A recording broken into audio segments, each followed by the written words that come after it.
Hi, Ron Russell, Huntington, Pennsylvania. I'm Andy Whitmire, Altoona, PA. Like I said, Chris Wallenbacher from everywhere. Eileen Ellis from Altoona, PA. And I am Matthew Deweese from Altoona, PA. And today we have a roundtable with a couple sets on the agenda. And before all that, we got Ron Russell here, who has a couple things to talk about.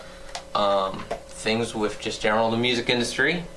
And from what I sort of take it as is very much a financial perspective and a way to make money on it of something you love and be able to make it a career that lasts and you're able to keep going. Good information to have. Yeah, well, is there questions about that? I mean, what do you want to do in music? Well, that's the best thing I can start with. Well, me personally, I write music for me, so I mean, I'm not currently looking to be a big rock star, but one thing I have noticed in bands that I've played in through the years is that there's a big emphasis on cover music around here, and they don't want to hear original music. What do you do with that? They don't want to hear. Generally, they want to hear songs. You know what? I hate that. I hate that. Every song on the market is an original song, and that first off, I play my originals everywhere. Good. All the time. All right? People like them. Yeah. They like to hear them, but they're written correctly. Right. It's not that people don't want to hear originals. People don't want to hear bad originals. The radio has your ears tuned from the time you recognize music to now. You're looking for a formula in that song. If that formula isn't in that song, you're lost. You think it's like, something's wrong with that, But no, people. I've noticed the musicians in our area and other areas as well. This is debated. Do you think you need songwriting lessons? If I was looking to get big, probably, but... No, I'm not talking about looking to get big. I'm talking about to play your own songs. I think I'm pretty good. How about you? You're pretty good? For myself, I've actually done a lot of research in certain formal classes with music writing. But I definitely feel as though if you're doing it as a career, I don't feel as though as a rule necessarily, because I don't like to set explicit rules unless they're made to be broken, as it tends to be within any art form.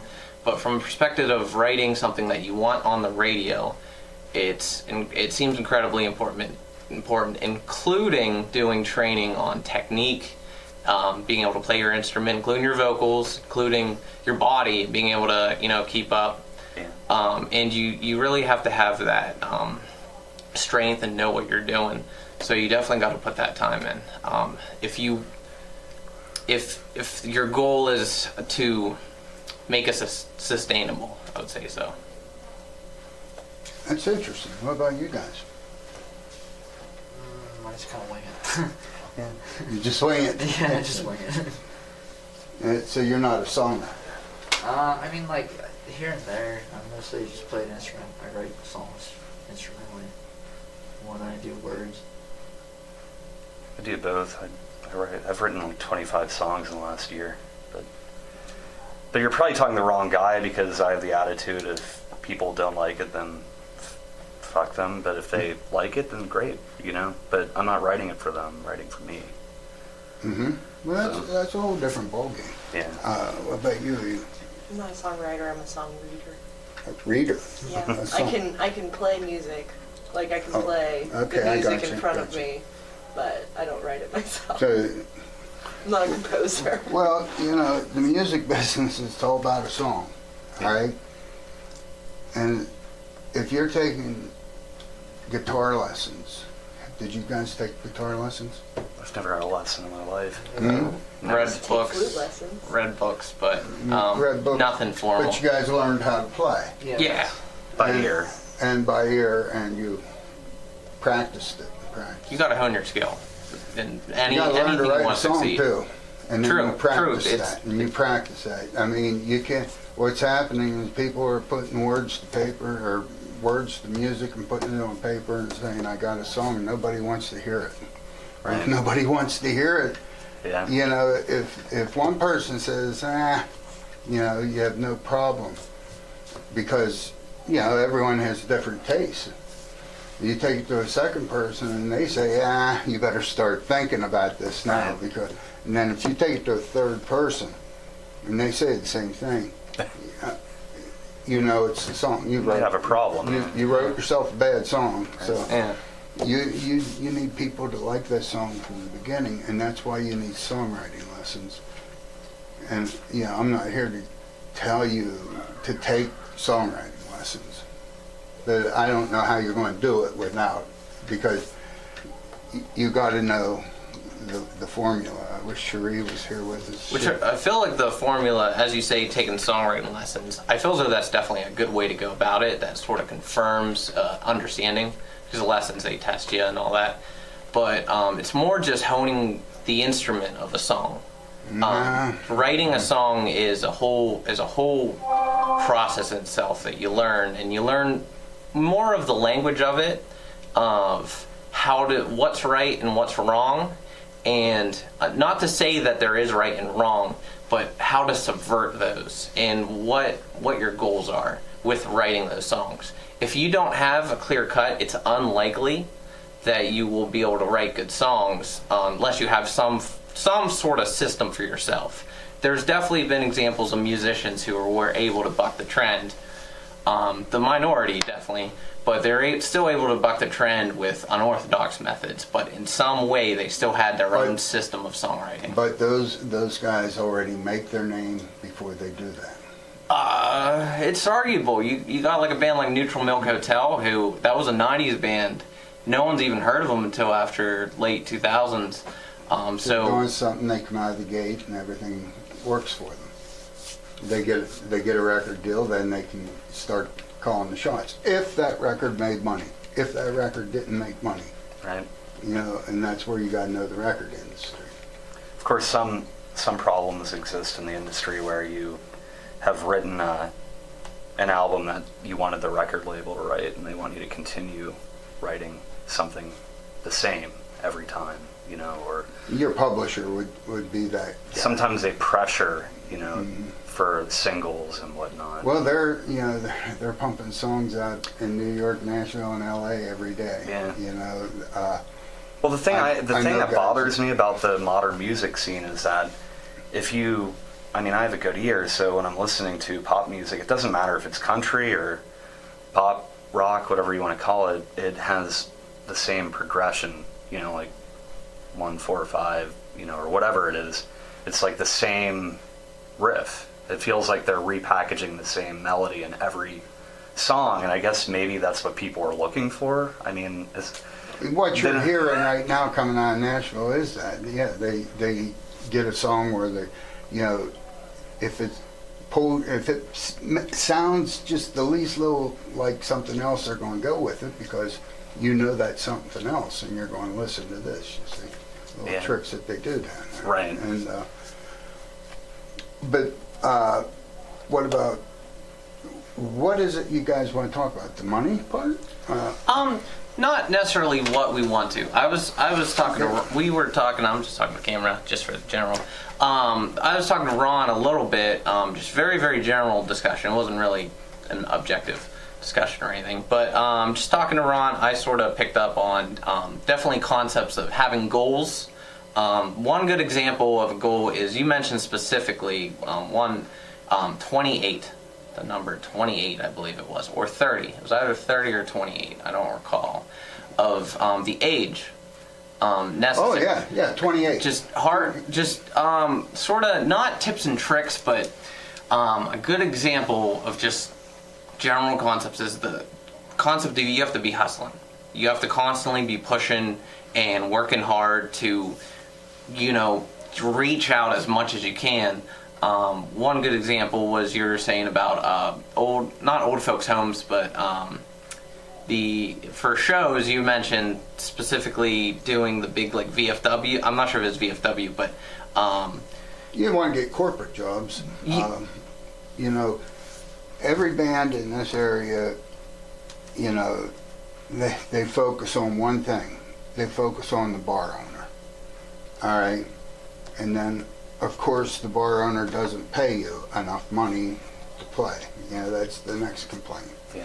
And sometimes they don't even give you beer, you know. sometimes they will drink beer, yeah. Green bean won't even give But you see, smell. here, when you're in a band and you're trying to make it, there's a couple different bands too. You know, here's the band that wants to go out and jam and have a good time, and they're partying, and they're collecting their money, having a good time. They don't want to do anything else but just weekend stuff. And then there's the groups over here that want to make some money at it.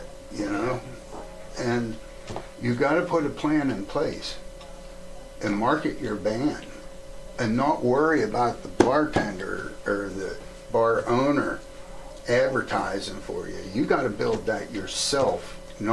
That's not the bar owner's responsibility. I tell everyone, you depend on the club owner to advertise. He just changed your name to Live Music. Right. That's your new name, Live Music. Live Music Sunday. It's coming up in Pelly's. Yeah, so you know, you got to decide what you're worth and stick to it. Like, I have a worth, I have a price. And when I get calls, they ask me my price, I tell them my price. If they say no, that's too much, it's too much for you. That's it. I mean, I have a price and I stick to it.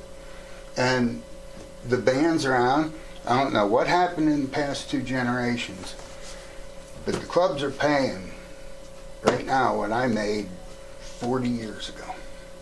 You believe that? Wow. I believe it. Yeah. Oh, yeah.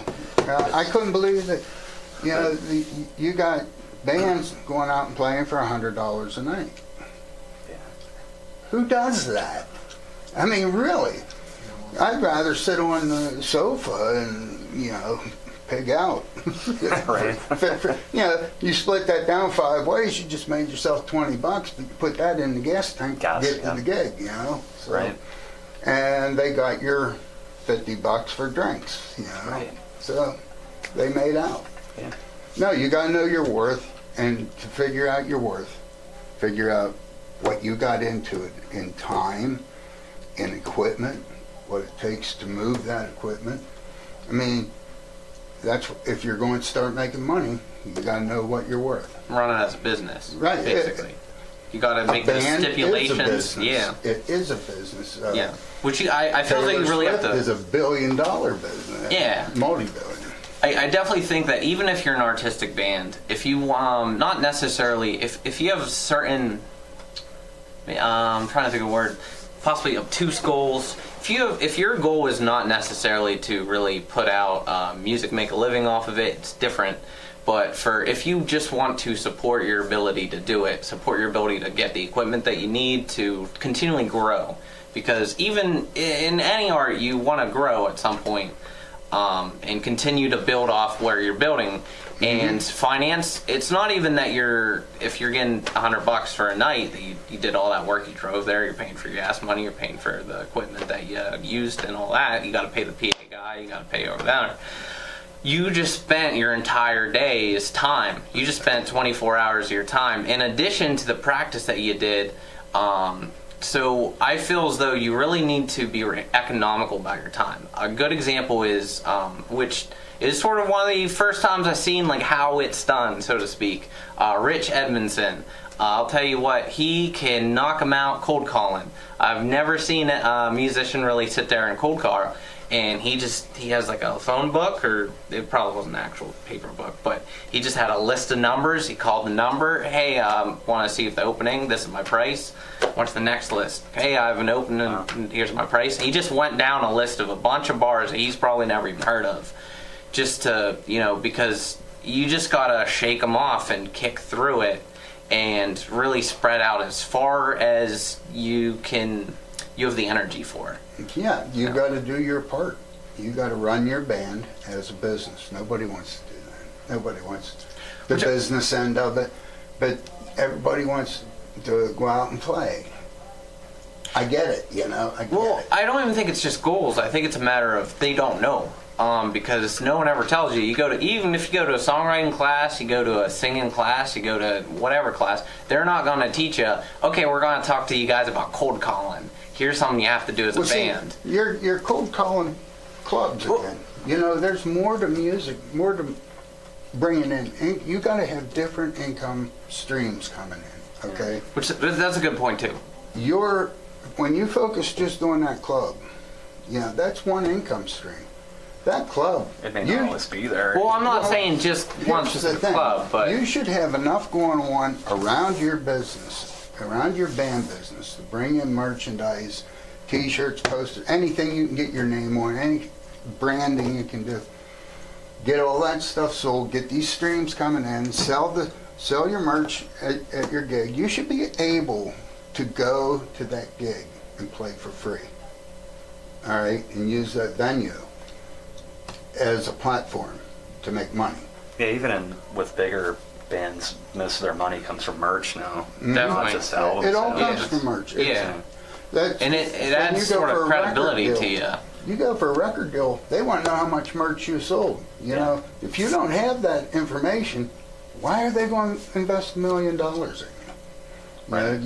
You got to have this information as you go up the levels. You say you don't write lyrics or anything, you just make music for yourself. Yeah. Well, did you ever think of sending it to film and TV? I thought of doing that. Man, you're missing out on big dollars. We set up everything here and do our own studio work. No, I'm talking about getting your music, those little pieces of music you write, to get them into a television show or into a film or so. Nah, that's selling out, man. That's selling out. That's selling out. What do you think you're not selling? You're not a musician. You're a salesman. Actually, I wouldn't be opposed to a show using my material. It's like $600,000. I mean, it's an artistic. I can understand a specific band not wanting to do that. Just example right here, because certain people might have more deeply rooted connections to their music that they don't necessarily want to do that. But definitely the concept of selling your music for a lot of artists. Never sell your music. Never sell your publishing. It's all. No, not the rights to the music, or not your control. Yeah. I should say control. The control of your music. Don't sell the control of your music. But selling licensing your music out to certain things, I feel as though for at least the majority, I'd say over 50%. Because then I just don't want to turn around and that's all I hear. Well, yeah, that is an issue. Is it a problem if you overhear your own song? Yeah, like a little you go to sheets here. Commercial, These fuckers I are love the commercial. That's mega money. I was thinking that's of doing mega bucks. Doing You jingles get a before. national commercial. For me though, me personally, I ain't about the money. I do it because I love music. That's how I am. I'm always for the around most part. music. Yeah, right. Until If somebody gets a pile of it in your band and doesn't share it with you. Which has a sting.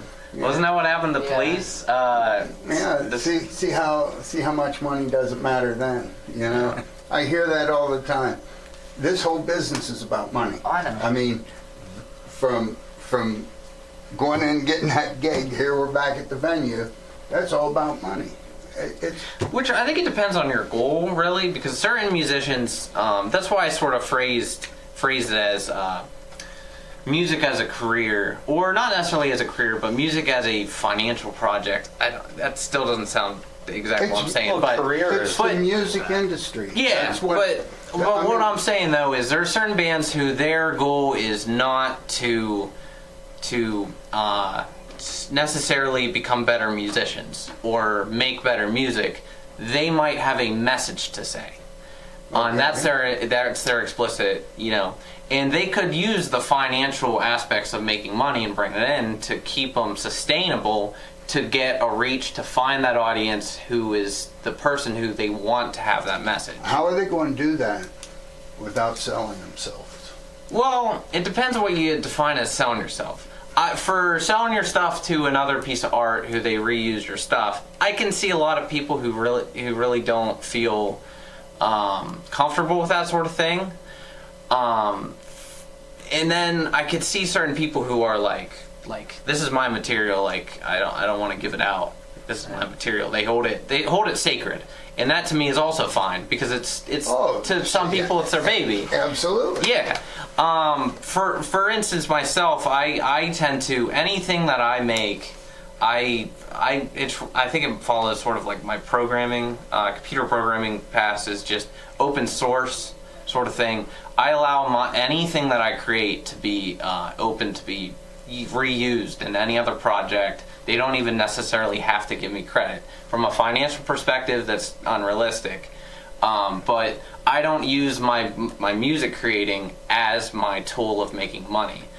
I use alternative means in that things that support my music making, I use those same tools for a separate making money. So for instance, you have a PA system and you use your PA system put on shows at your live music. You use that PA system to get other bands to pay you to use that PA system. You know, finding other income sources. Again, you're selling yourself. I'm selling me, but I'm not selling my art. Yeah. You're And not that's really selling yourself. You're selling your use to your equipment. I think selling yourself implies something else. Oh yeah. Well, I could Although see it's that. interesting because I wouldn't be able to feel comfortable with people just ripping off my songs and Well, that was you know, very specific to me. Who's going to rip them off? No one, but that's a good thing. But theoretically, Yeah, no, I understand that. For me, I don't push That that on happens other people. anyway. You don't have to copyright them. right? All you have to do is make sure you're an ASCAP or BMI or CSAC member and register your titles, register your Is it songs. true that you can mail yourself and No, that's not true. copyright? It's true that you can do that. You It's do not have the important. post date, whether the judge will That was let trying. it in or not. Because I've always heard that growing up. I've heard that multiple times. That's a false story. You have to have proof that you own this music, and like I register all mine. I use the same guys at the studio, the same studio all the time. And once I get it registered with ASCAP, I let it fly. You know, if somebody's going to steal it, that's fine. I hope they do, because I'll watch it go up the charts, and that's what you do. You watch it go up the charts, and then as soon as you see it starting to drop, you file the lawsuit. You just wait for it to cook. It's like I didn't think about it that way. It's a stock, That's interesting. As soon as you see it reaches its high point, Just like a Marvin starts Gaye's falling, family. That's when you file a lawsuit, Wow. and it's done every day. Yeah, So that's a good point. I never thought about it like that. Oh yeah, why you want to hide your music from people? Well, are you writing songs that nobody else knows what the meaning is? Like there's little secrets in your head and you're hiding. We all wrote them, but the thing is,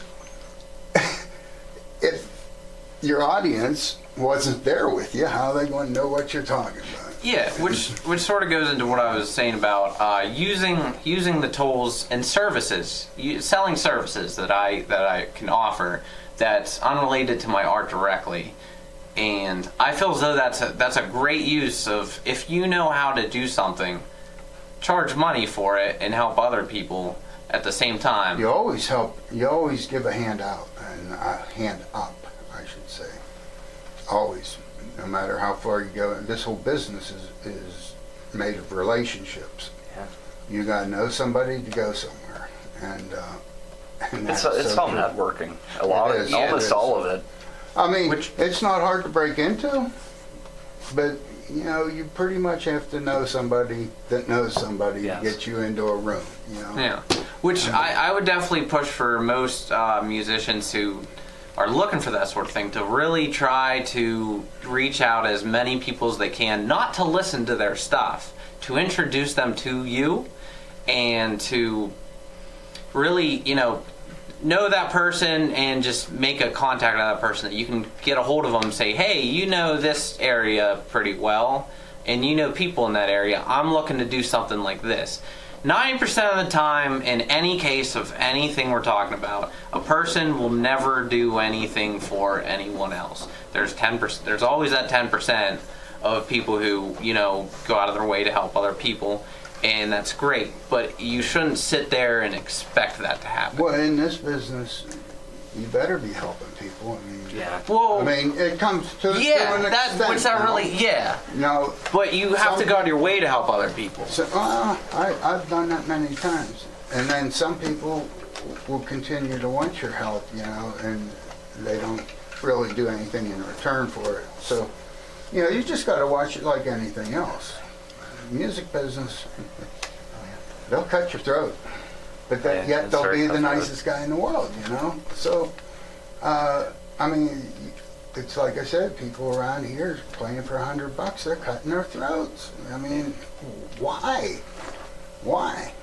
And, you know, well, anyway, going from the job there, like I said, the venue, you should have the income streams coming into your band from your merchandising. You should be selling advertising on your schedules, you know, little ads for, you know, car lots. Probably all these different places would advertise because you're going to a club and you're throwing it out, you know, and they're seeing it on your schedule. They're taking it home, putting it on your refrigerator. Sell that real estate, you know, make some money. So when you go to your shows, you have like almost like a tour schedule for yourself? I don't, Okay. but I do. I should. Yeah. Okay. Yeah, that's how I took that. Yeah. I was saying that sounds like a good idea. It is, Just- but I can't do it when I'm playing corporate jobs. Oh, yeah. You know, Yeah. you're It is taking like- other it is like- people's advertising it. But you as a band can. I mean, you're just getting support from the community and you're giving back. You know, you're having these things printed up. You got the ad on there, you're getting it out to the people. Somebody looking for a card sees that. So you can do that and you ain't gotta worry about at the end of the year getting your balls busted.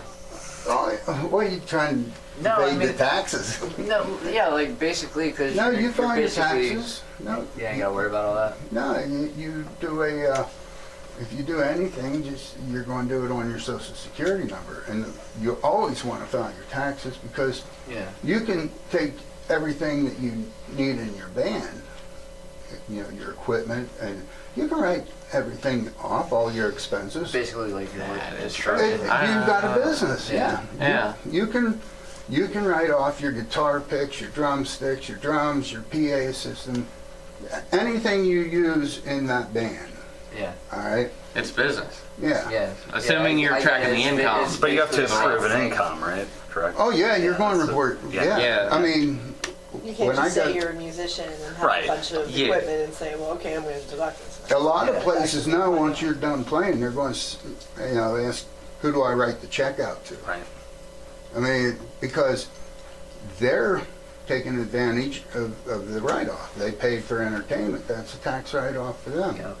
And, you know, you have expenses getting there. So it's like, Which I don't even consider just writing off taxes as that in itself is a good It's definitely a thing to oh, keep in mind. keep in mind because a lot of bands forget about that. it's not what you make, it's what you keep. Yeah. You know, it's how much of what you make can you keep.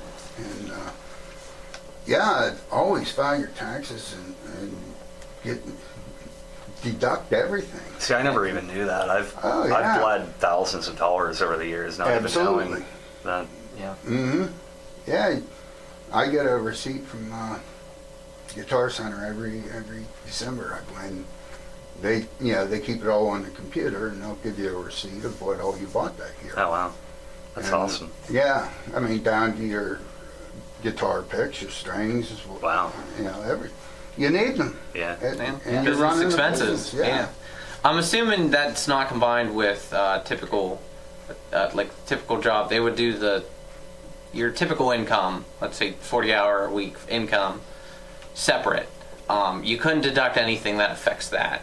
It would be only on the income that you make from the band. They're separate. Mhm. Yeah. Okay, that's what I thought. I Be a think, separate tax one was just And basically, you have two jobs. Yeah, one's a business yeah, that you you need to own. talk to Yeah. a tax consultant, but Yeah, I can't give you any but that's a information good on good it. concept to think about. Yeah. That's a great thing to look You really into need for. to talk to a CPA, and Yeah. they'll get you set up so you can start saving that money. You know, I mean, why can't you? If you need a guitar, you need it. So you're taking it to the jobs, and there you go. For something like that, is there a certain amount of overhead, or you have to file a business license? No, you file it with your social security number. Okay, just like Okay. 1099. Yeah. Or- You'll give them a W-9, and they'll send you a 1099 at the end of the year. So, like I said, tax control. Yeah. Don't go on your word. Not but, at all. But that's definitely something to look into. Yeah, that's- that I don't think most people would think about. Yeah, I didn't think about it. Yeah. So now you get these income streams coming in, okay? And you want to start shopping your music. All right, how do you do that? Shopping your music. Shopping Like your recorded music, or yeah, you want to start making some money off of it. You got to upload it onto CD Baby and all those places. Bandcamp. Yeah, all of them, and get the money coming in. Downloads. People download. You don't know how much you're going to make overnight. You're making money sleeping. Yeah. But again, you had to put that effort into your group, getting that name out there and making sure that you're taking care of your business. Forget about the bar owner. Forget about everything that he does, because like you said, you want new name live music, go for it. But, See, I've been in bands where I've gigged, 3 days a week or more, where it's real steady and you practice almost every day and that kind of thing. And I'm not in that kind of situation right now. I have a special needs kid, and it takes a lot of my time to take care of her and everything. So most of what I write is studio oriented, and occasionally we'll play somewhere. But what advice would you have if you're mostly recording? Is there any way up when you're just recording? I would tell you to, if you're recording just music, and like I was telling, what's your name? Chris. Chris, yeah. I was telling him, filming TVs, looking for it all the time. Load it up on your website, send them off an email. Look for the film supervisor's name on all the movies and so on. Go to that TV database to see what movies are being worked on and so on. And you can, they'll give you a description of the music, or of the show. And, IMDb? yeah. Okay. Yeah. They give I you, didn't know they offered. I know they have a lot of things that you don't typically. yeah, they let you know what's there and who's looking for it and everything, so you get it done and put it up on your website. Register, get registered. Get a pro rights organization. You're going to need that. They collect your money and give it to you, every 6 months. And that's ASCAP and. ASCAP, BMI, Okay. CSAC. Where was I with that? Oh, yeah, they give you the everything you need to sit down and do these numbers, and then once you get it uploaded, send off an email to the guy and say, hey, take a listen to this title. Don't waste his time. You're going to get one shot if you get any. Right. And don't waste his time. Just tell him to, give that a listen. You never know. You never know. Right. And film, you get a song in a film, you're looking over $1 million. Yeah, I know. Yeah. Now, I mean, it's big money out there. There's big money, and they're spending big money. And, yeah. And you got to, what you're hearing on the radio, what you're hearing in the movies, what you're hearing on TV, you got to be better than that. Right. But don't worry about it. You will be if you craft your. I think you just don't worry about that and just focus on yourself. When I was younger and I was, the industry was a lot. It was heading in the direction it is now, but it was different. But I remember, it seemed like you wanted to. I remember at the time, early 2000s, record or make a press kit. Is that still something you should do, like photos? This area, yeah, I couldn't believe it. I had a big restaurant in this area asked me for a press kit. Yeah, that was a "Well, I'll big deal send back you, then. Electronic press. No, we want physical. Yeah. Okay, so I made up some physical press kits and I send them out, and I sent them to a lot of places, and I give the places a call every now and then, and they all seem to lose them. So it's still a good idea to maybe think of coming it's up with good one, to have one, a physical one. But what I'd say is don't mail them all out like that, because they cost you about $25 a piece. and like $8 to mail one. Right. You know, so tried to get an electronic press kit, I'd say. Okay. Everything. Because, you know, you hit a button and it's there. Yeah. And that's, if you're going to New York or Nashville or LA, you know, that's what they want. Yeah. I deal with those people in LA and Nashville all the time. Some up in New York. But, you know, you have access right there. Use it. Yeah. So I know people around here are still a little bit back about that, but, you know, it'll all come around.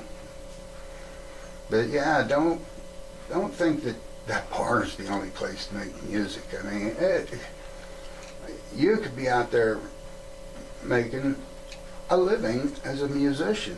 I mean, that's what you're doing. I have friends, a girl I know just got done with a nice big tour, just touring around guitar centers, man. Oh, wow. Yeah, she got to go in and meet all the people at guitar centers, and they did a tour. She selling over merch, CDs or T-shirts. And she's a really good That brings singer, customers so- into the store. Yeah, so, yeah, you- works for everyone. And you can probably do that with Starbucks and all the other Yeah. places, you know, where you can get on, just touring around and do those. But yeah, I would have loved to have been on that tour with her. And, you know, don't shoot for the big money. Go take baby steps. Try to get something in local TV or whatever. If It's you very get- unlikely you're going to hit big out of nowhere. I mean, it takes a long investment. About 8 years. Yeah. Yeah. I have a girl right now that her mother caught up with me when the girl was 10 years old, and she had me listen to her, and I liked her, and I took an interest in her, and she just signed a major publishing Oh, wow. deal 2 weeks ago, I think. That's cool. Yeah. So 8 years, she gave it 8 years.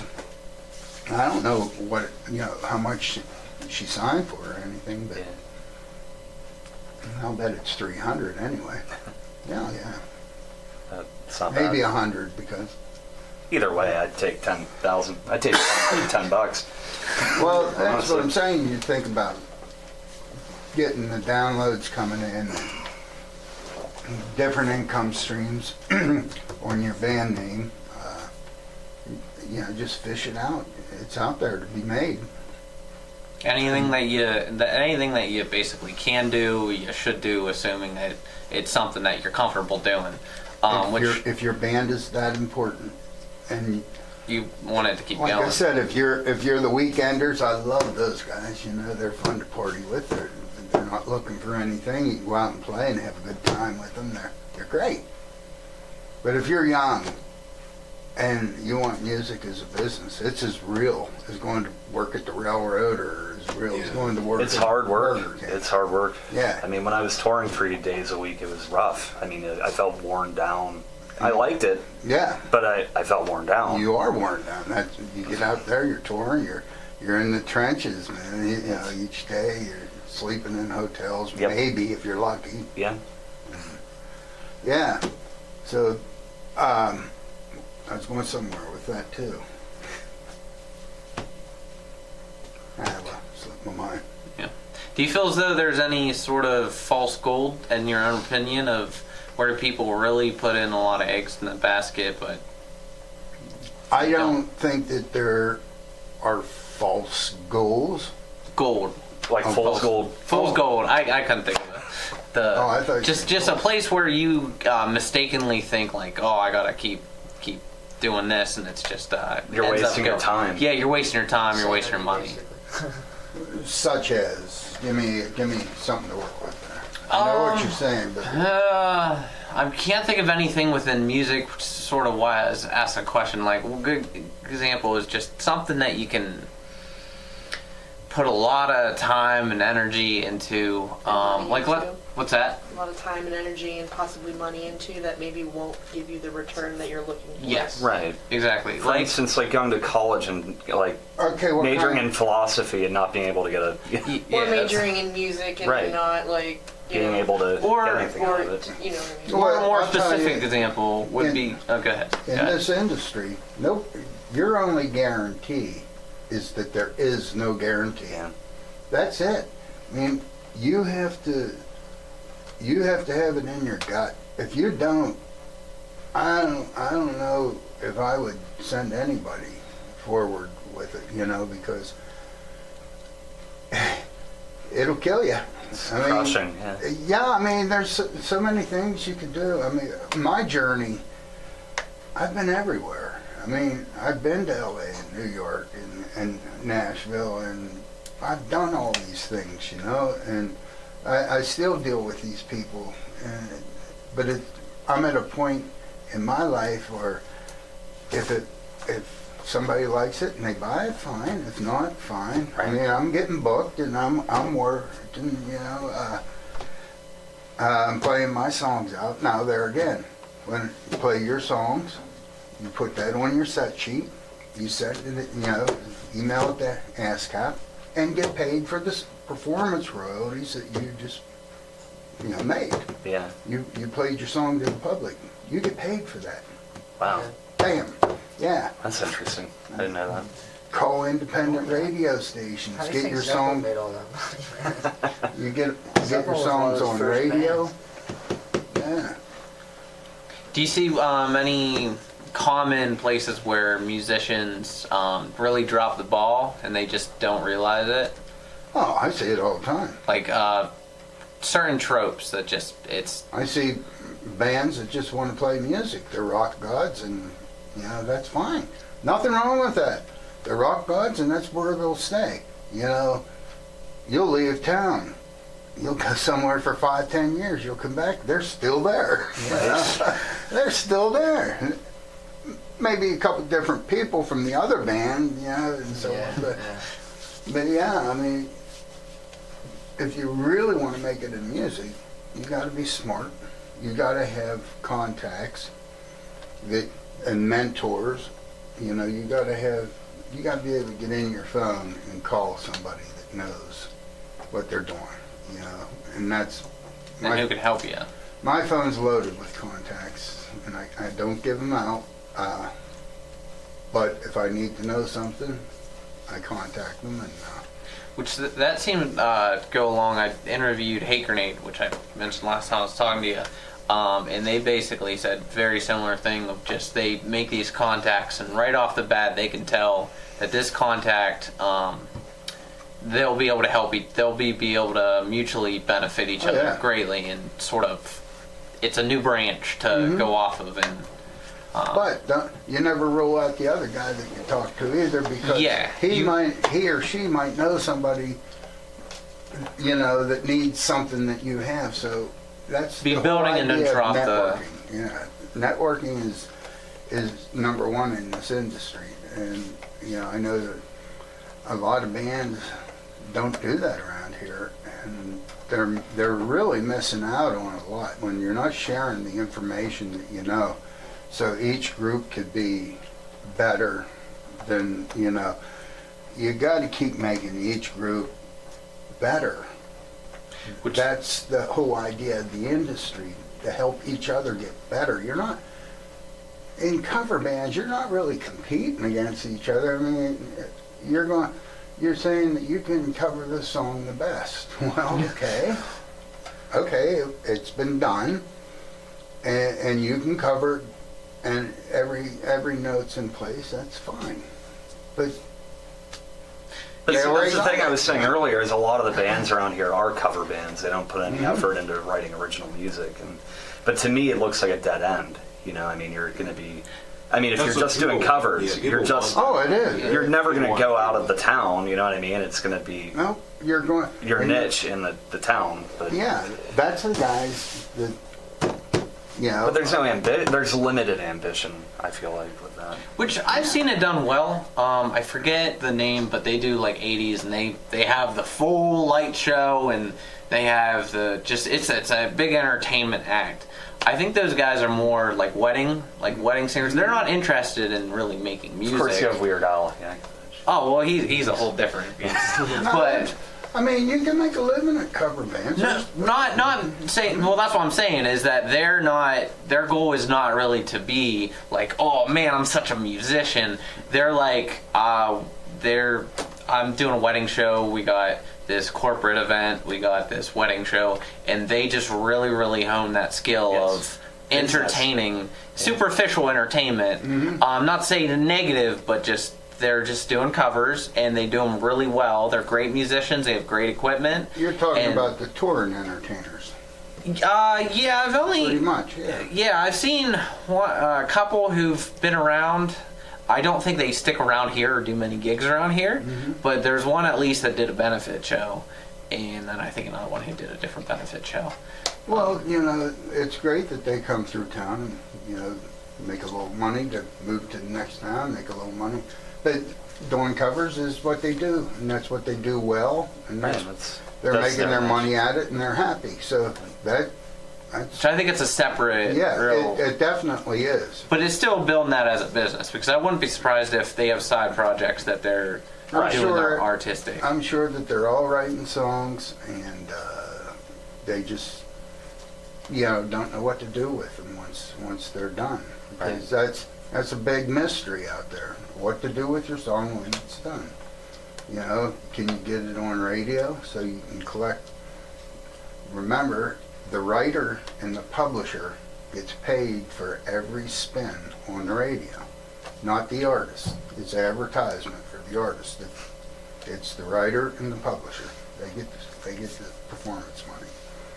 So, all these guys that have these songs in their desk drawers and so on, you know, get them out there, get them on the internet, get them heard.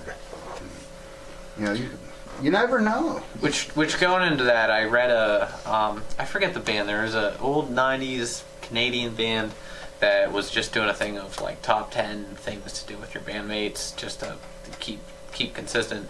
And one of the things mentioned was that they all controlled the music equally, and they all owned the rights as writers of it equally. And they specifically mentioned the Police, where evidently the singer Sting retained a much higher percentage of the rights to the song. So while they were making maybe 10%, he was making the 90%. And that's basically, which I haven't looked into it, so this could just be made up. It was a news article, but basically the band broke up because, you know, you had 3 guys who were making nothing, and one guy's like, I'm done touring. I got to look at what you're signing, too. When you're Yeah. All of that has to be spelled out in the contract. Yeah, but I'm just saying, making people mindful of even that attitude, the attitude of the whole band, everyone for the band. You get that in writing. Which says, one for all and all for one thing. Yeah. You get that in writing. There's different things, different stories you hear about songwriting rooms when you get invited into one. There might be 4 of you in there, so you're all going to get 25%. Now, I heard in another part of the country, I'm not going to name these parts, but a third's a word. A word's a third. Meaning if I put 1 word in that song, I want a third of it. And then the other part, they count the words to come out with the percentage. Wow. Yeah. I mean, what you're co-writing with, make sure you're comfortable with your co-writer. Get it all on paper in the very beginning. Because once it hits, you're not going to get anybody signing anything. Right. And so you get it all done before you even go in the room. You sit at the table.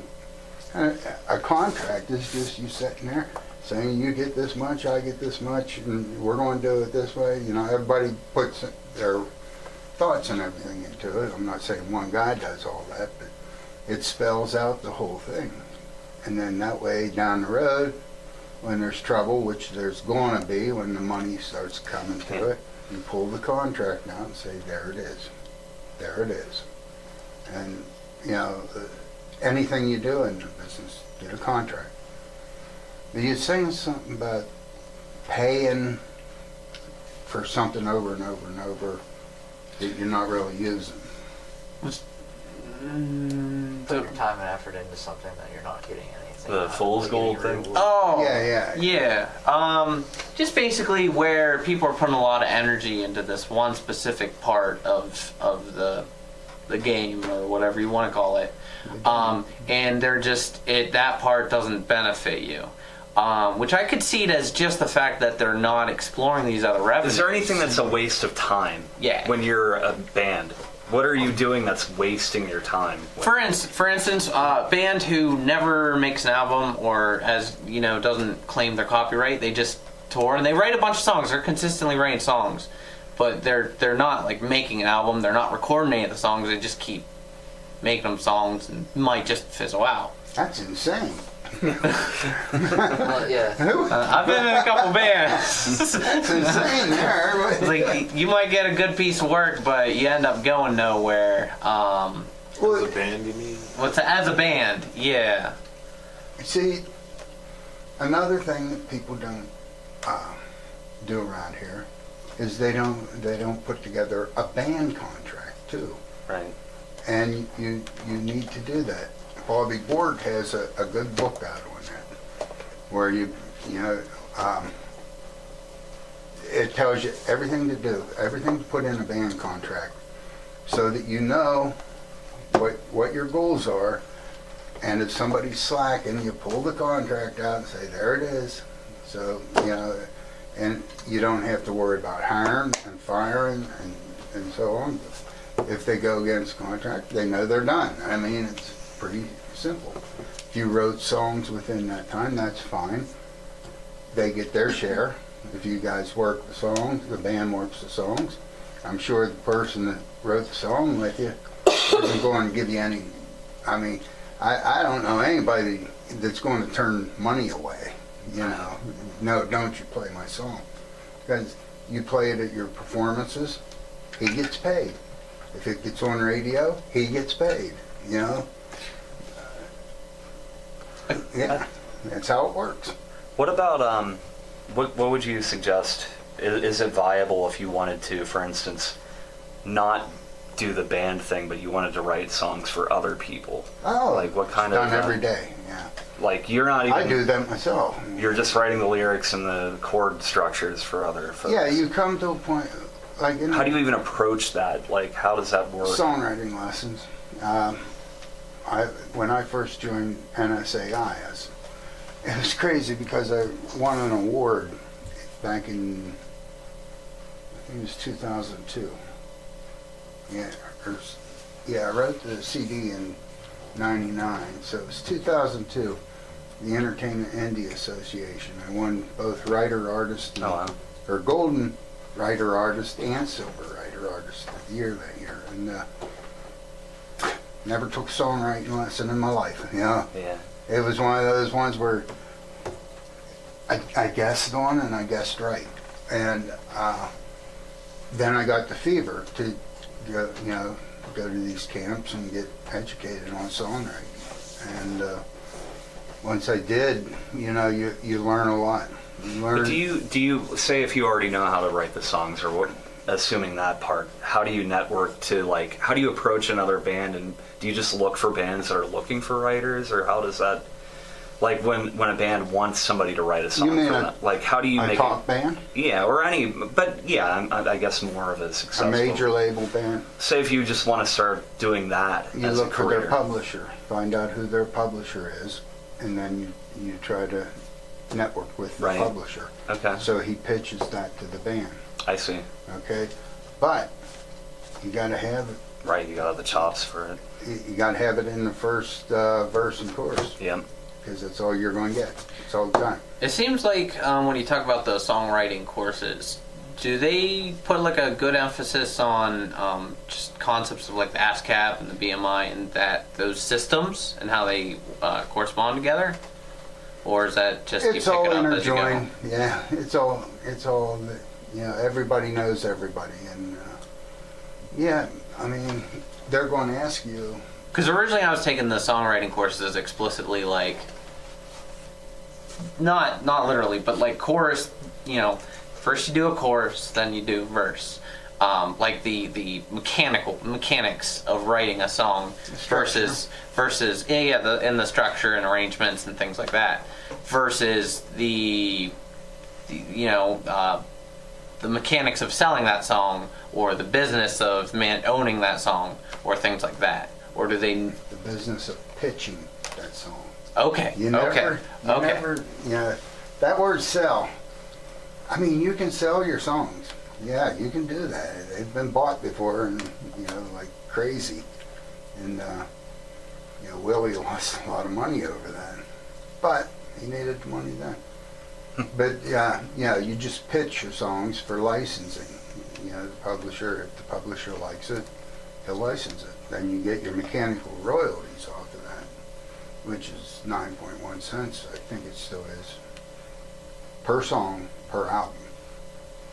So if you get a song on a major, this was your question. If you get that song on a major album, and that album sells 1 million copies. Like even if you're not in that band, you just wrote. You're the listed as the writer. If you're the writer Yeah. of that song and a band picks it up, Yeah. they hear it on your website and they say, I want to record that. you Yeah. know? And it sells 1 million copies. Figure that out. 9.1 cents times 1 million. Not bad. Well, you got about $900,000, $900,000. Yeah. Almost $1 million bucks. Pretty decent. Yeah, and that's just one song on one album. Yeah. So, and what if it's in a movie? Then what if a soundtrack comes out? Right. You're getting paid every time. Yeah. The band that done the song for Friends, Yeah. can you imagine the money they're getting every day? Right. Every day off of that? Oh my God. Cheers. The Seinfeld bass player, Yeah. I mean, there you go for film and TV.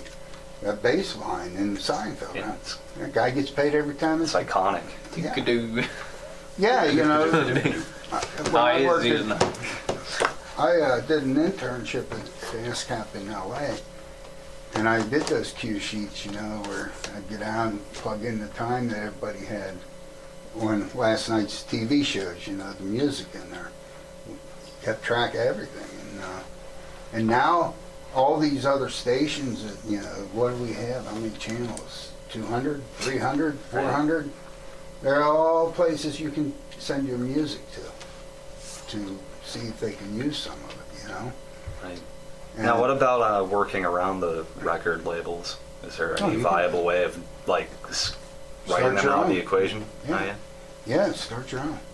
Like I have my own publishing company, and I have the rights to all my songs, Okay. which I own the masters to. That's and I got 2 on radio right now. So I'll be collecting all when they get spun, but I'll get 100%. Okay. I don't know if you know the writers and publishers. You get that 9.1 cents. Well, half of that belongs to you as the writer. And if there was 4 writers on it, you get that half to split 4 ways. And the other half goes to your publisher for all the administration work and everything. But if you think you can get it to an artist to record it, you're much better off, Doing because it you're on not, you'll get everything. Yeah. You'll Well, get you cut out everything. the middlemen. Right? And there are tons of middlemen in the industry. Many. But those guys will get you there too, Yes. Yeah. You gotta lay your trust into them. It's all in how you want to run your businesses. I think it's always mindful to control your work, to own the rights to your own work You never as give much up as you publishing. can. No, never give up for publishing. Try to do a co-publishing deal, and that's down the road for you. But that means if you say you can get a publisher to do the publishing for 25%, then you get 25% of the publishing. You see what I mean? Yeah. You'll get half of his co-deal. But they're new guy, they're not going to do that with. They're going to say you want the song done or not. So this is just sort of like a side question, just because I was thinking about it. Like with the Beatles, when they lost control of their music, and a lot of it was owned by Michael Jackson, for instance, were they still making money when he was like if there's some, or was he Writers. making the Right. was he making the money since he owned the rights? Yeah, he owned the publishing. Oh, he owned the publishing. Bought the publishing. Okay. Yeah. So Which that's he how got that- the 50%.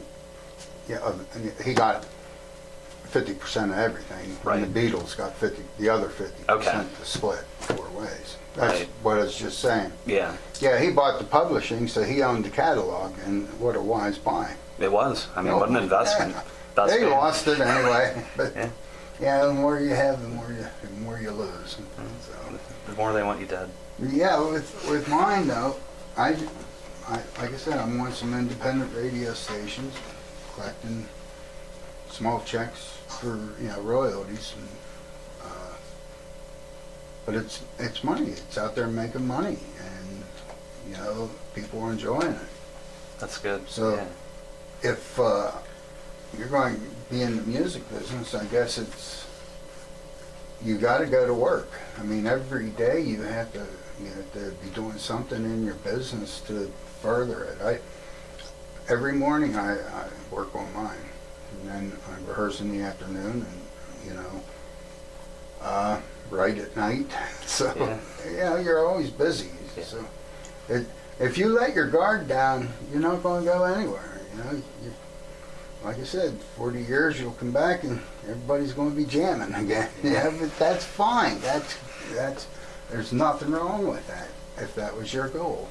Yeah. Yeah. So this is a bit of a change in subject, but it's along the same lines. Like, as far as like royalties go, like, would you recommend like copywriting your song like through like Library of Congress? No, I told them earlier.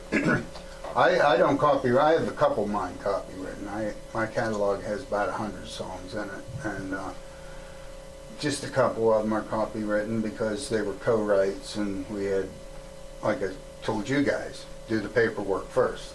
Well, we were smart enough to do the paperwork first on those. But my solo rights, I register them with ASCAP. They're gold. Anybody steals it, I'll watch it go up the chart, and when it starts falling down, I'll put a lawsuit in right there. That's where it made the most money. And if you put it in right away, when you hear it down here at the bottom, you're going to You've lose a wasted lot of time money. anyway. Yeah. Yeah. Wait till I hit number 1. Well, it's Or at least like- number 20. even if it gets to 20, and Yeah. it drops down to like 25, bam, get it in there. Yeah. And I don't see songs too often going back up. No, they don't. Yeah. Usually, there are Oh, there's been a exceptions. couple, There are yeah. exceptions. Yeah, you can short a couple of them, I guess. Yeah. But that's it. Yeah. I mean, don't be afraid to put your music out. Get it registered, have proof that you wrote the song on a certain day and where at, and, you should be okay. Nobody's going... I don't think anybody intentionally steals a melody or anything in a song, because if you're a true songwriter, you want to write that song. You don't want to steal it. I've done that so many times where I'll write a piece and I'm like, I'll listen to a song that I like later. I'm like, oh, I kind of like lifted that a little bit.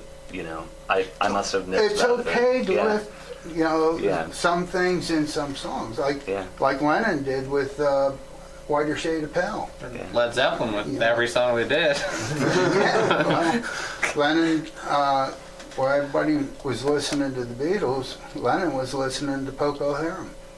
And if you play Imagine and you play White Shade Pale. Whiter Shade of Pale, you're going to see the chords, same chord structure, damn near. Well, I mean, look at Changes. the late 50s, early 60s. There's so many that dun, dun, dun, dun, dun. Oh, yeah. Dun, dun, dun, dun, dun. And they That were was like going- every other Oh, song. But guess lifted a what? lot of blues. Yeah. It's on TV right now in every commercial. You look at the music they're playing in the commercials Yeah. today. It's from the 60s. Right. And maybe they may go back into some 50s, but it's basically all 60s music in the commercials. Right. Just It feels like sometimes in the pop arena, like all the hooks have already been made. You know what I mean? Like So they it's hard to rewrite like some of these riffs that make the money. you know, and it's, Well, you don't concentrate on that. When I write a song, it's like something has to inspire me first. yeah, I have to have a good subject anymore. It used to be I'd write just 3 songs a day, you know, in the beginning. But now, when you're a little polished up, you know, you're kind of picky. yeah. And I got to have a good subject to write on. Then I just sit and write it, you know.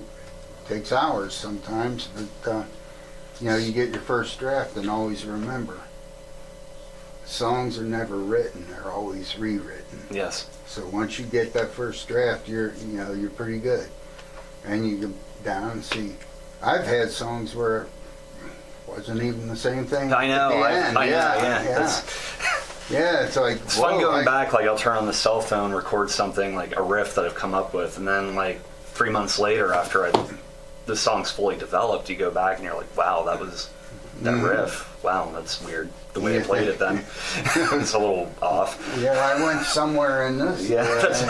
Yeah. So, yeah, I mean but my point is, just be free with yourself and let it out and write the songs and not worry about, if a song's going to go somewhere, it's going to go.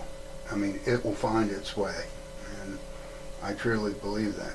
Hugh Presswood told me one time, don't write hits, write songs. And he was right. Yeah. You know, so what if nobody likes them? That's how I feel. You know? Good.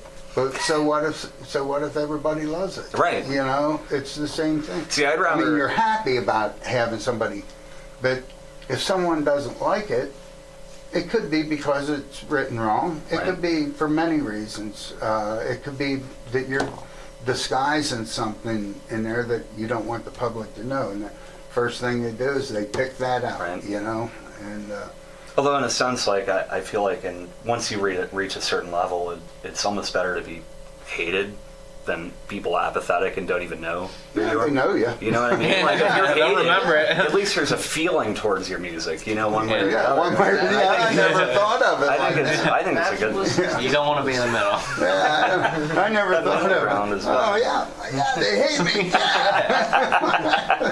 Well, you know, I wasn't really big on Limp Bizkit, but I noticed one of their merch I remember ideas. that name. Right, and they were like a new metal kind of like late Okay. 90s. But in any case, I remember at Hot Topic they would sell patches that said Limp Bizkit sucks with like a cross through it, you know, like a no smoking cross. And you'd see on the bottom in tiny print, copyright Limp Bizkit, you know. So I mean, they're selling their own hate merch. You know what I mean?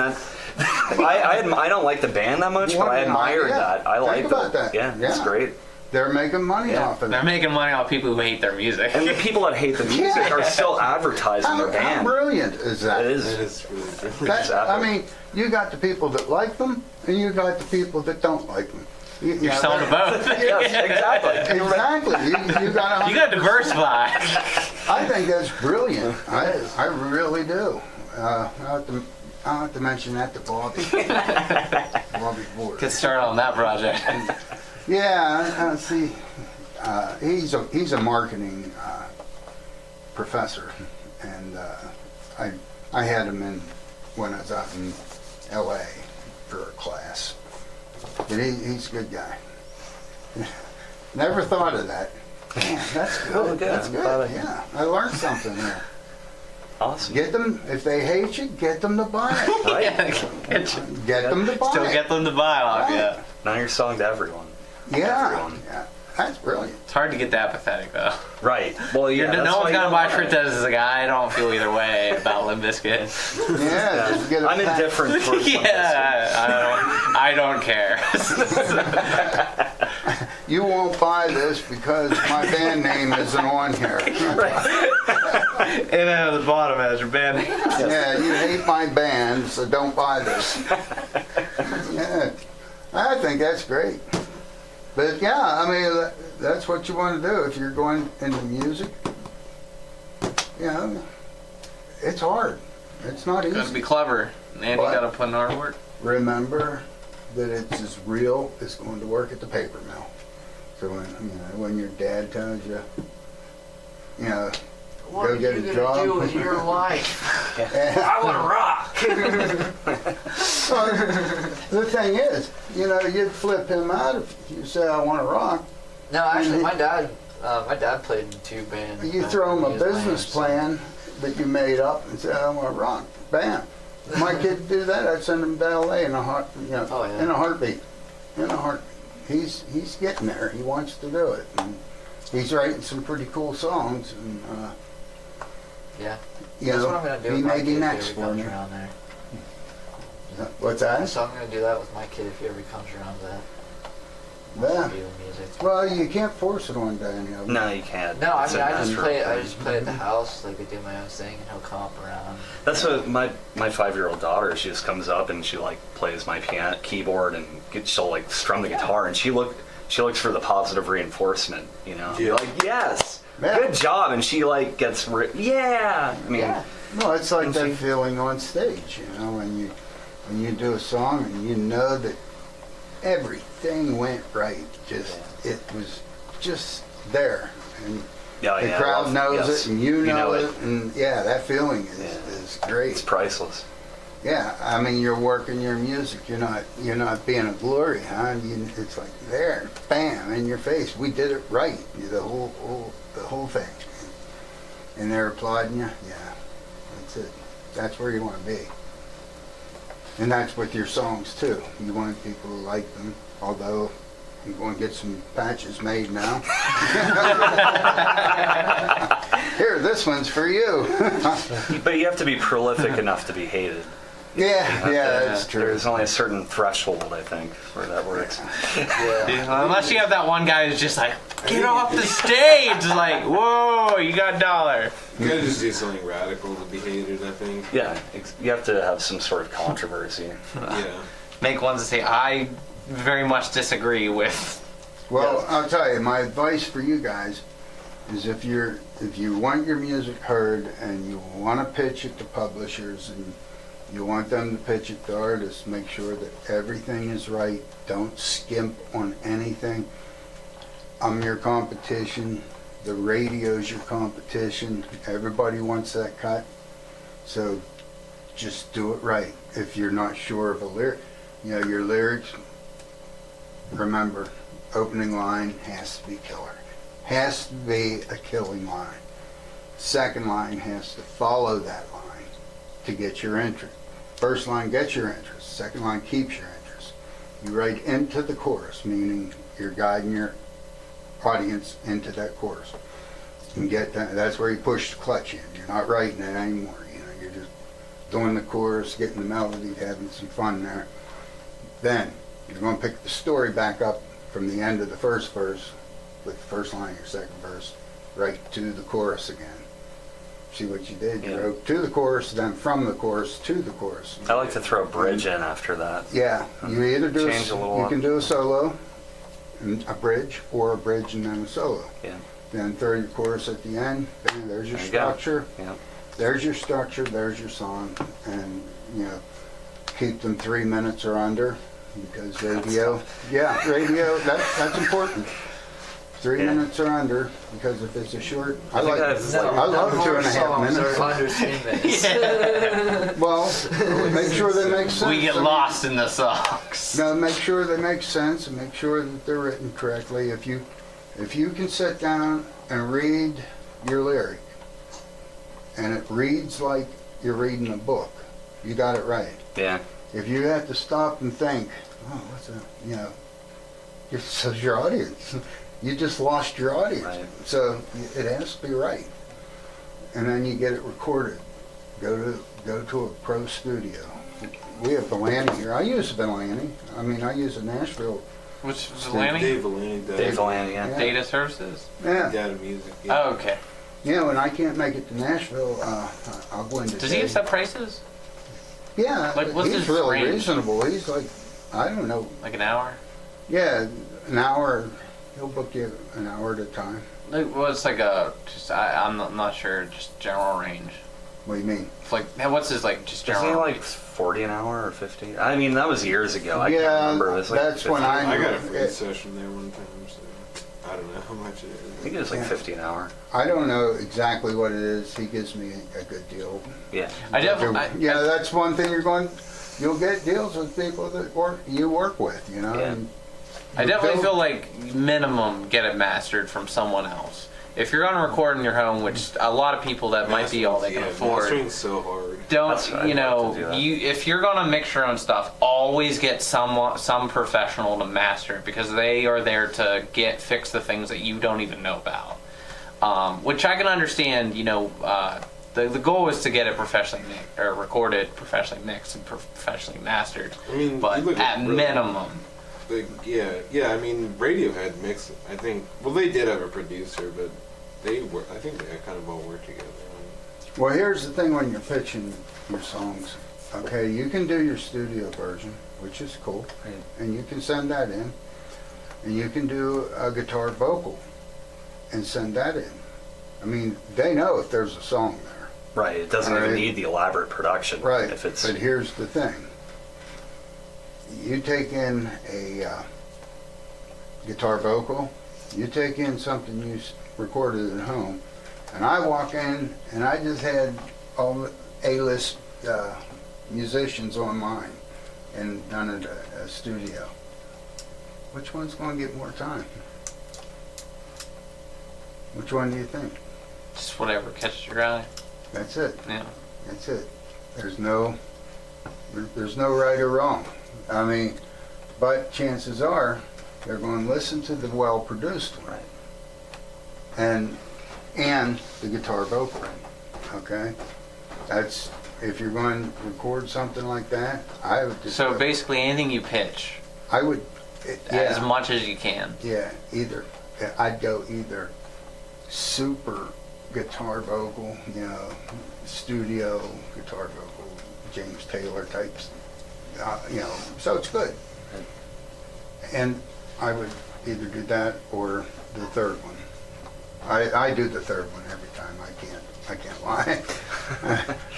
I do them. I get them demoed. And, you know, once mine go to demo, that's it.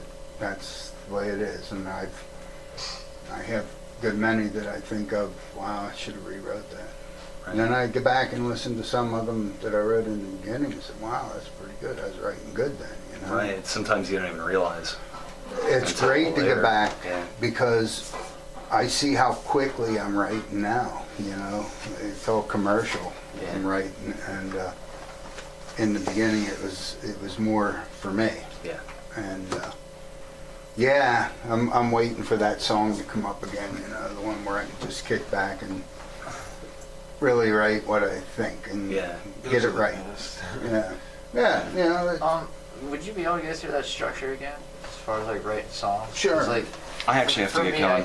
okay. It was good talking to you. Good talking to you too. All right. See you guys. Hey, take it easy, man. See Good ya. seeing you again.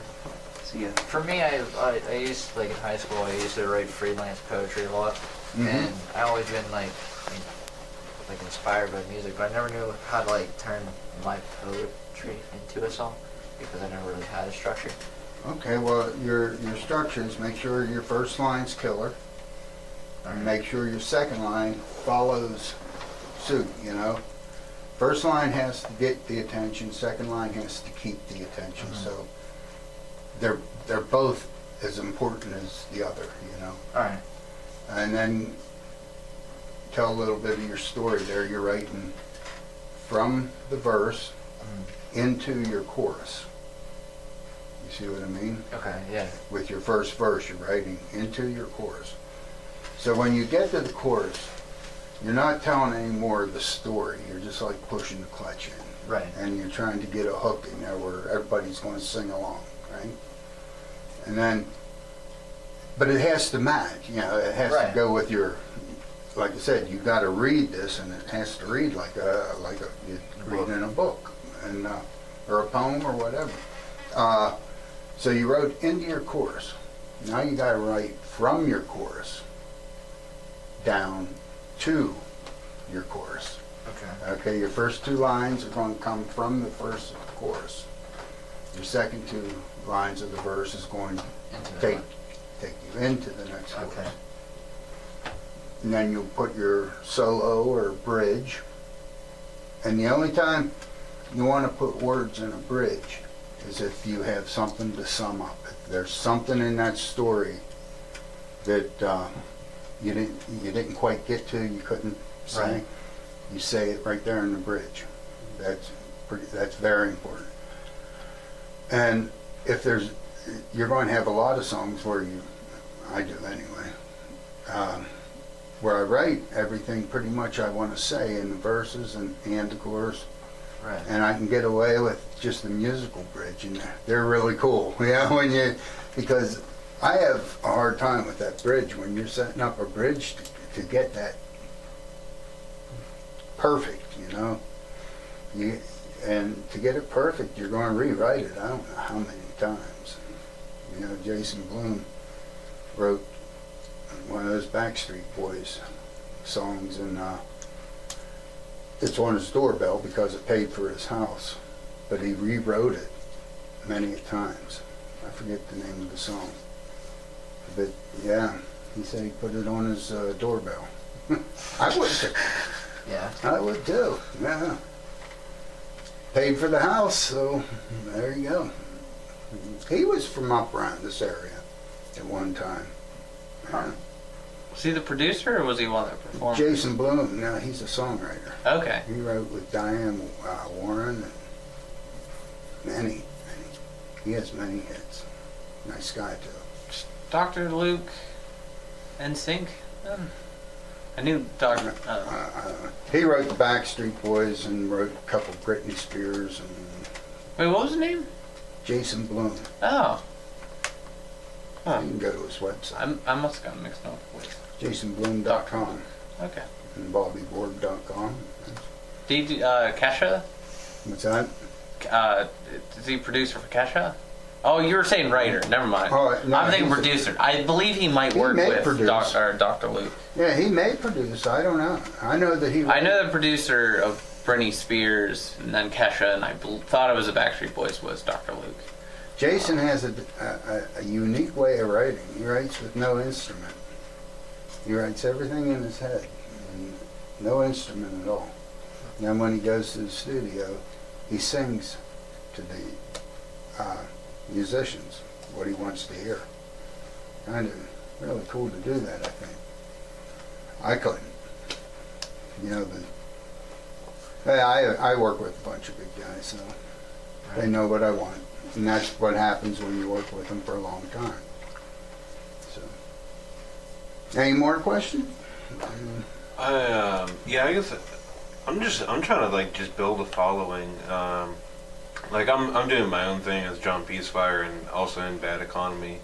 But I guess I'm interested in because I have a YouTube and I post videos every day, but I literally only have maybe 12 or 13 subscribers. And I have hours of material, and I have a Facebook because I basically set up my own studio to record myself, Peacefire Productions, and I just have that on Facebook. And then I have my SoundCloud, but I set up a Bandcamp, and I'm just about to drop a song on there. I just gotta finish. I'm mastering it myself. I know it is a hard process. You're trying to listen to those things that you miss, and but I think you can do it yourself also. But do you have any advice or recommendations For just to get more people to follow me on YouTube and just get more out there, I guess? you just have to be on social media constantly. Uh-huh. I actually hired a girl to do mine. Oh, okay. Okay, and you can. There's companies out there that'll do that for you. Uh-huh. Okay. Yeah, she does all my PR and gets my songs on radio. And, Uh-huh. her name's Jill Santa Benez. She's down in Nashville. If you want to give her a call, her and TJ Cates. Nashville Entertainment Weekly Records. Just get online and see if they can help you out. Yeah. She can get you. She does all mine. Twitter, Instagram. I have a counselor. I never go to them. Uh-huh. I don't know all that stuff. Yeah. That's what I mean. being a musician, you have to be everything. You do, yeah.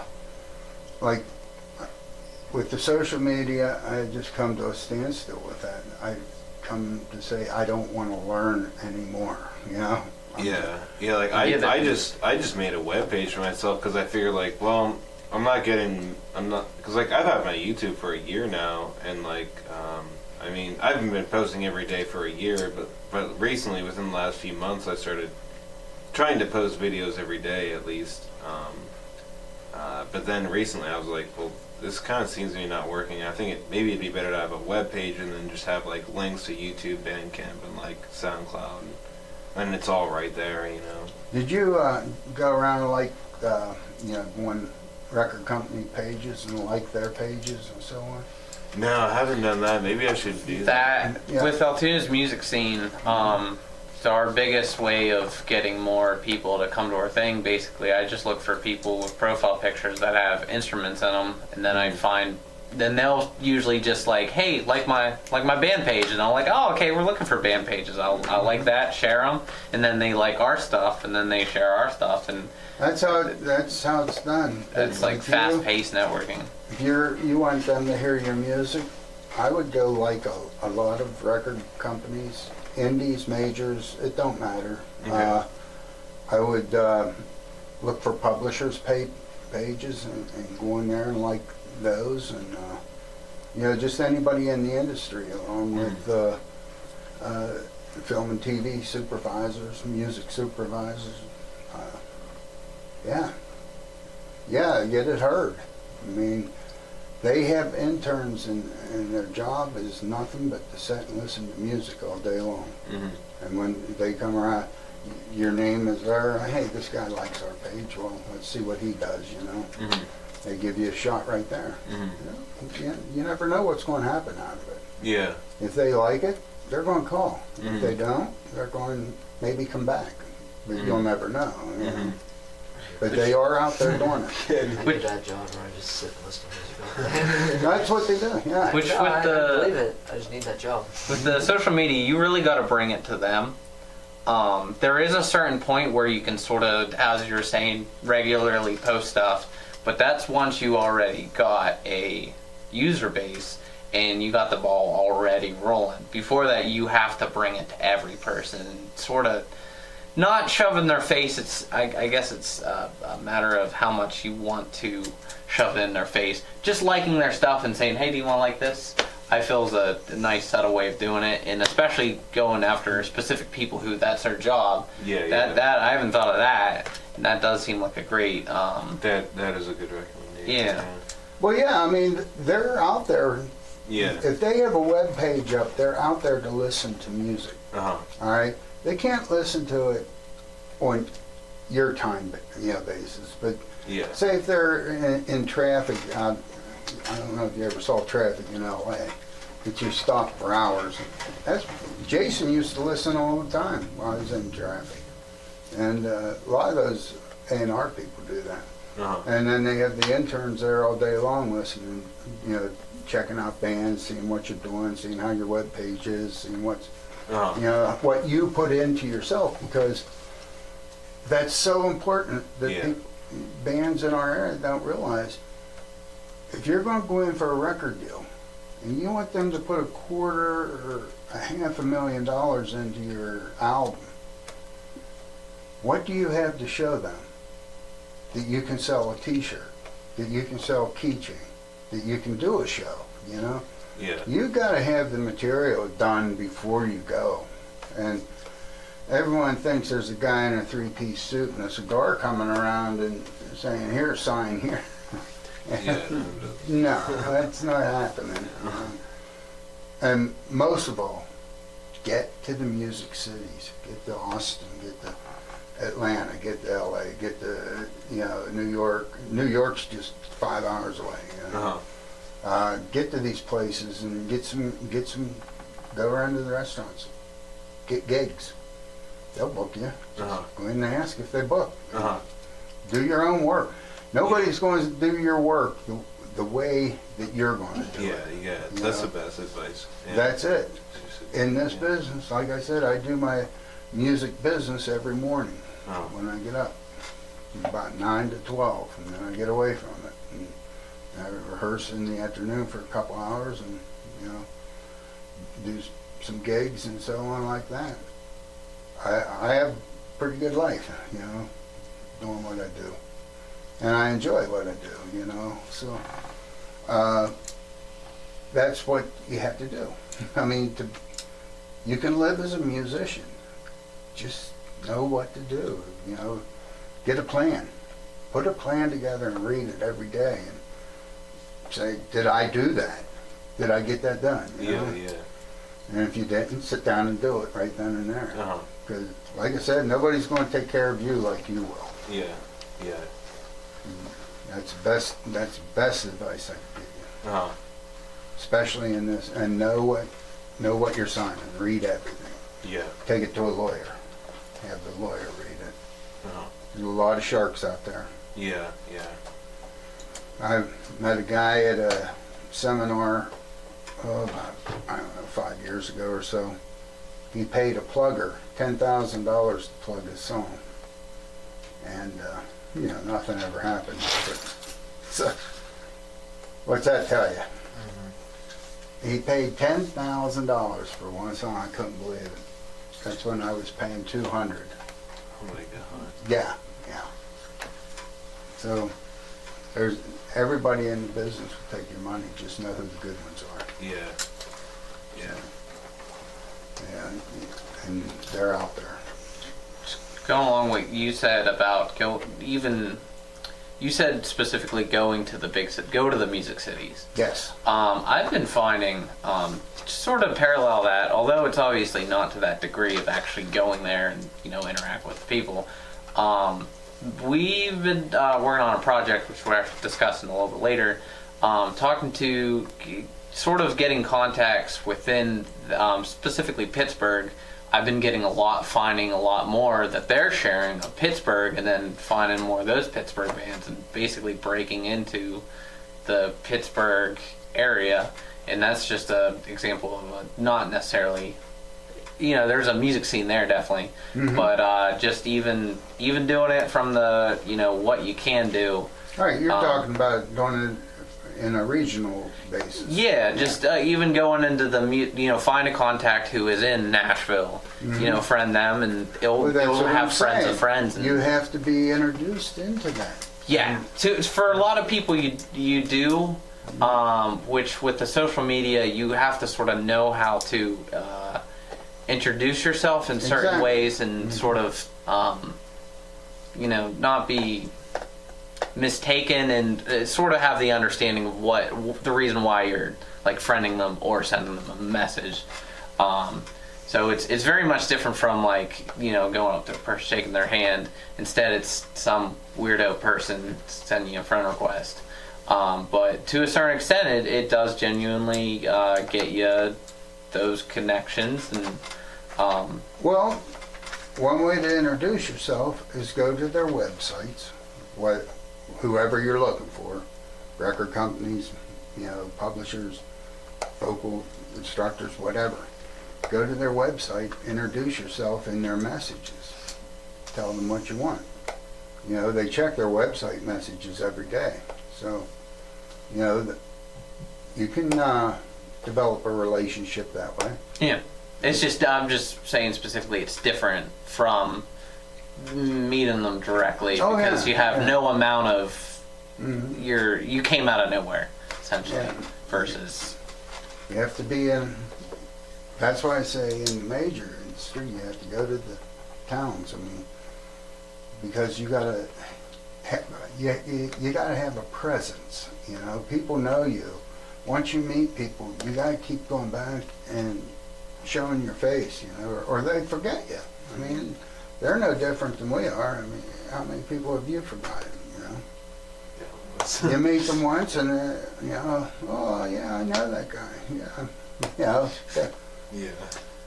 You when you lose contact with them, you're done. So once you make that contact, keep it. Don't bug them. You know what I mean. Yeah. You have a question, you contact them. You just want to say hi. they're good with that. I mean, they know what you're doing. They're saying, hey, bam, there's your face, and don't let them forget your face. So, anything else? I can't think of anything for myself. That's pretty much it for me. Yeah, I feel as though I feel like that was very informational though. definitely lots of things that a lot of musicians, especially in the local area, Don't know. don't even think of the existence of those things. And just, It's a lot of work, and in the local scenes, they don't want to do the work. They want to rock out, and I keep saying that's fine. But if you don't do the work along with the show, you're going to be here 40 years from now, and I won't be coming to see you. I'll be done. Stick a fork in me, but that's what's going to happen. You're going to be old. You're going to be playing, but like a lot of the old guys today, they're great guys. They're out there they go out and have some fun. They're not in it for anything other than playing. So it's you guys, you young guys, have to get out there, take care of your business, take care of your band. Your band is your business. And it's only in these areas that a band isn't a business. I know your parents look at you like, oh yeah, you're in a band. But some parents are very supportive. Mine was. My dad was. Yeah, I mean, but others, my brother did this early on, and he was always getting, why don't you get a real job? Well, this is a real job. It's like, you want to be a roofer? Open a roofing business, If you want to be a musician, you got to do. Yeah. You got to play every day. You want to be a pool guy? Open up a swimming pool place, whatever. But if you want to be a musician, be a musician. Open a band, open a business. And that band name, who owns the band name?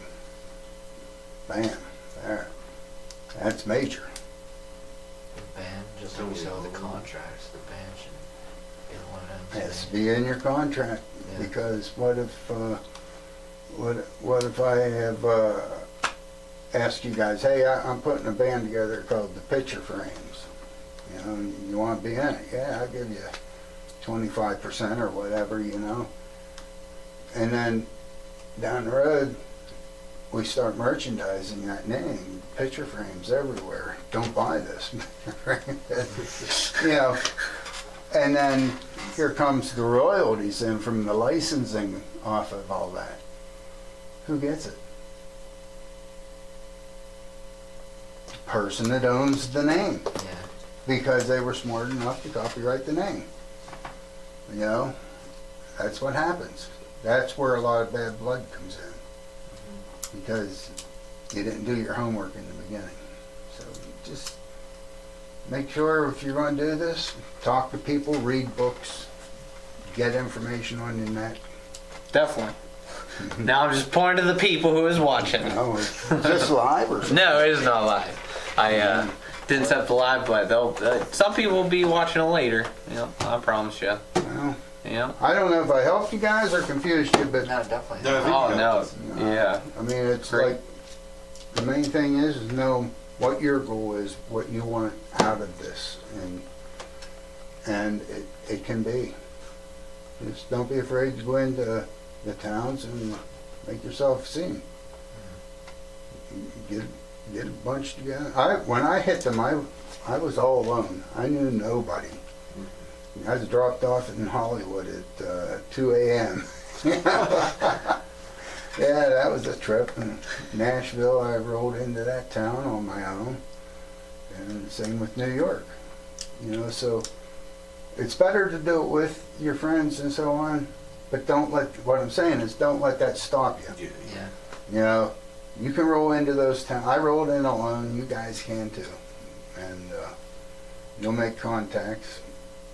You got me. I can help you with some people when you're ready for those people. Yeah. I'd never refer you to somebody that you're not ready for. you know, because whatever you're looking at, you have to be well educated enough to know what the next level up is talking about. Otherwise, they're wasting their time. Well, and they don't mind either because you're going to pay them big dollars for it. Yeah. So, More or less you're wasting your own time. yeah, If you're not like no, it's up to not. speed. It's not bad. Probably around $100 to $200 an hour. Well, I mean, What they still, don't I charge. mean, time is money. More. Mm-hmm. That's for me, anyway. Time is more precious than money is. It sure is. You can make more money, you just can't make more time. Yeah. Yeah. Yeah. So I'm leaving. Alrighty. Yeah, thanks. Hey, well, we're gonna go take a break on the video. We're gonna split this right here. We had Ron Russell join us. Thank It you, was Ron. fun, guys. Yeah, I thank enjoyed you. it. Yeah, we Yeah. definitely enjoyed it. Thanks. Definitely learned. Your name? Eileen. Eileen. Yeah. You didn't have any questions. No. Okay. You're going to make it. Okay. Hey, it's good seeing you guys. And give me a call. Hit me up on Facebook if you have any questions. All right. Cool, I will.